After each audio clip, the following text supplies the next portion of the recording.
बिस्मिल्लाहिर्रहमानिर्रहीम। अस्सलाम वालेकुम वीवर्स, मैं हूं खालिद अज़ीज़ और आप देख रहे हैं मुशानी विलेज फूड। आज आपको छोटी मक्खी के शहद की वीडियो एक मरतबा फिर दिखा रहा हूं, लेकिन ये शहद उतारने की वीडियो नहीं है, ये सिर्फ आपको कुछ इसके बारे में बातें बताने की है। वीवर, इस छत्ते से हमने 2 दफ़ा शहद उतारा है।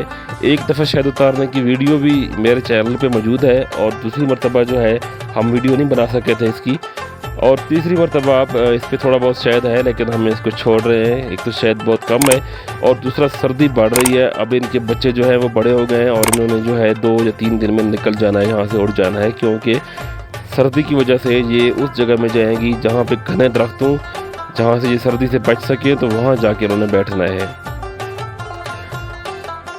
कैनात की सबसे बड़ी, मैं कहता हूँ, ये दवाई है जो है अल्लाह ताला की बहुत बड़ी नेमत है। ये खालिद शहद बहुत से अमराज के इलाज में इस्तेमाल होता है, लेकिन सिर्फ फ़र्क ये है कि हमें इसके इस्तेमाल का पता नहीं है कि हमने इसको किस टाइम और किस चीज़ में मिला के इस्तेमाल करना है, वरना ये बहुत बड़ी एक कुदरत की एक दवाई है, एक बहुत बड़ा इलाज है मुख्तलिफ बीमारियों का। तो ये देखें, 3 दिन के बाद ये क्लिप मैंने बनाया है, तो इसको उन्होंने मुकम्मल तौर पे जो है लकड़ी को साफ़ कर लिया है। इस पे ना तो इन्होंने शहद छोड़ा है और ना ही जो ऊपर नरम मोम होता है जिसमें ये शहद जमा करती हैं, ना वो छोड़ा है इन्होंने। और छत्ता जो है मुकम्मल खाली किया है। इसमें जो बच्चे होते हैं सुराखों में, नीचे जो सुराख आपको नज़र आ रहे हैं जहाँ पे शहद नहीं होता, जहाँ इनके बच्चे होते हैं, जब वो बड़े हो जाते हैं तो उड़ के वो भी इनके साथ चले जाते हैं।